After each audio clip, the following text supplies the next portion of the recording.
Day.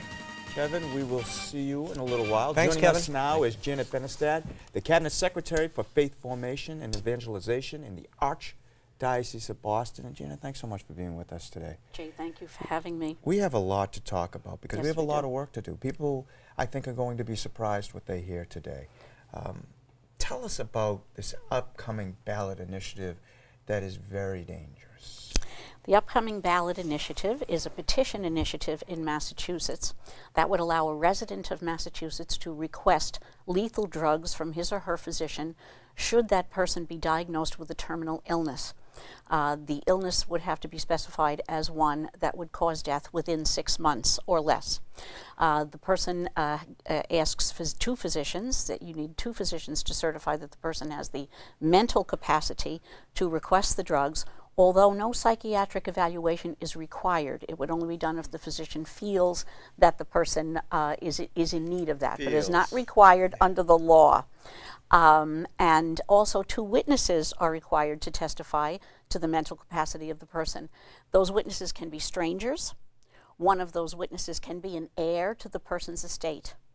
When the lethal drugs are prescribed, the doctor cannot be present for the death, and in fact the death certificate that will be issued will not say that the person died of assisted suicide. It will say that the person died from the underlying illness. So there's a legal fiction that will be created. This is, as you can see, a very bad law. It's the thing that Agatha Christie novels are often made of, where there is a certain, where the law provides a situation where people might be pressured into requesting lethal drugs or be confused about the diagnosis. We all know that diagnoses are sometimes inaccurate, or that people live much longer than the terminal diagnosis specified. So it is a very dangerous petition. It is before the legislature, and if the legislature does not act by May, it will be on the ballot in the presidential election in November of 2012. Wow. You know, Janet, I can't help but think of my parents, my 2 parents. I watched them and helped them die with dignity. And this Death with Dignity Act, let's call a spade a spade. It sounds to me like it's a euphemism for assisted suicide. It has nothing to do with dignity. As we know, as Catholics, we pray for a happy death, and there is nothing more beautiful than a death where one is surrounded by one's family in prayer and understanding that a life well lived leads to a happy death. Catherine Tucker, who is the Legal Affairs Counsel for Compassion and Choices, which is a euphemism, formerly the Hemlock Society, has said that their organization will never use the word suicide in connection with this. They will talk about aid in dying. Many people in Massachusetts signed the petition thinking that what they were signing was assistance to the terminally ill. In fact, this has nothing to do with the dignity of the person. What it is asking a doctor to prescribe lethal drugs and then leaving that person to his suicidal impulses, which is what the bishops of the United States have said about this kind of legislation. You know, it sounds like coercion, manipulation, all possibilities in this. And I just want to stress again, you know, that you don't have to have a report. The doctor just can feel as if this is the good thing to do. Well, the doctor would recommend that there be a psychiatric evaluation if he thinks that is warranted, but he is not required under the law. So someone can ask for the lethal drugs. A decision can be made that the person is mentally capable. They use the word capable because competent means something else legally. And then those drugs can be prescribed. Also, the prescription does not have to be filled within a certain period of time. So in Oregon, for example, there are a lot of unfilled prescriptions. In addition to that, the prescription can be filled, but the person does not need to take the drugs right away. Or the person can, there doesn't have to be anybody present at the death. So the person who has the drugs can take them on his own. He can ask for assistance from a family member, but you might never know whether there was any kind of compulsion or interference, because no one has to be present. A person who requests lethal drugs does not have to notify his family under this law. So a young person who's been given a terminal diagnosis, could actually ask for lethal drugs, take them without ever notifying parents or relatives, without the opportunity for people who love that person to intervene, to walk with them, to attempt to alleviate the suffering that that person is enduring. In Oregon, they have found that people who request lethal drugs are not usually in excruciating or pain that cannot be alleviated.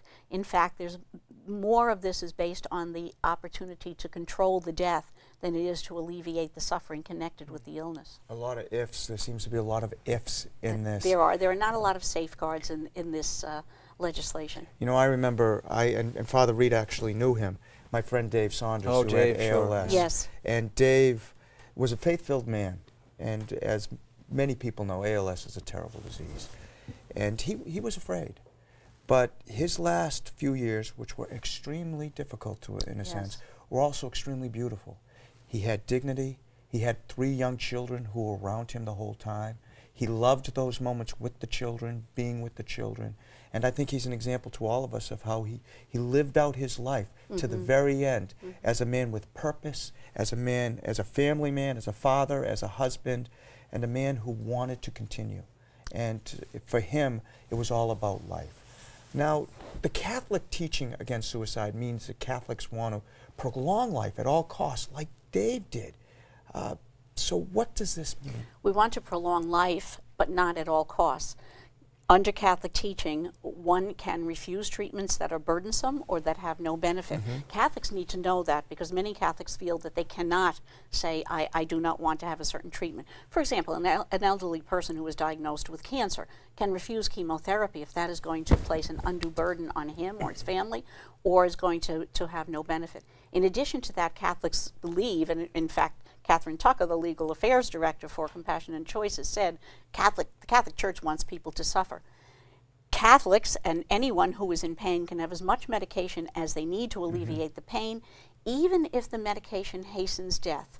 This is something that has been made very, very clear by the Pope John Paul II, taught very, very explicitly about this, and also under the directives that have been issued by the Church. So those 2 misconceptions, people in the Catholic Church need to be aware of the fact that this is not the case. This is one of the things that Cardinal Sean is so interested in doing, is making sure that the people of Massachusetts have as much information as they can about assisted suicide and why it is beneath the dignity of a human person to seek assisted suicide. It is for us to alleviate the pain of those who are suffering and to walk that journey with them if they are sick, to care for them, to visit them. It's a corporal work of mercy. I know you're working very, very hard, Janet, and it's great to have you to begin this conversation today with our viewers about this very serious issue. But you're working very hard to do just that, to educate people. What are some of the resources that are available? Well, the resource that people could check out right now is suicideisalwaysatragedy.org, which is the website that has been created in order to educate Catholics in the Archdiocese of Boston. Cardinal Sean is very, very eager that Catholics know as much about this as they can. So on February 11th and 12th, a pre-recorded homily will be played in all of the parishes at all of the masses in the Archdiocese of Boston, in which Cardinal Sean will explain about assisted suicide and the dangers of it, and also about the lack of safeguards with regard to this bill, and why people should educate themselves as best they can on this issue. We've created some beautiful resources that will be distributed at those masses. There will be an in-pew card so that people can follow along with the homily. There will be a flyer that they can take with them, as many as they wish, and reflect upon this and think about it and learn as much as they can. One of the things that we have found in Oregon is that there is a great deal of pressure to promote physician-assisted suicide, and that pressure will increase as we get closer to the election if this is on the ballot. And it is better for us as Catholics to reflect on this now in a dispassionate way before you have all of the din of the election, and understand that Catholic teaching and also all of the major religions have always opposed assisted suicide, because doctor-prescribed suicide is indeed suicide, and we never leave the sick and the elderly and the incurable to suicidal impulses. A psychiatrist said to me recently, people come to me all the time asking for suicide. I treat them. That is what we do. We take care of people who are ill. we do not offer them lethal drugs. Well, Janet, thank you so much for being with us today. Unfortunately, we're out of time, but I will say this. My sister died in a Catholic hospital because you talk about misconception. Everyone say, you go to a Catholic hospital, they won't let you die. My sister died beautifully and with dignity in a Catholic hospital. Well, thank so you this for is extremely doing that. important, not just to Catholics, but to all of us as individuals and as humans, to get behind this effort. And Catholic TV is behind you Thank and what you you're so doing much. 100%. Thanks, Father. Suicide is always a tragedy.org. Yes. Great. We'll remember that. Thank you so much.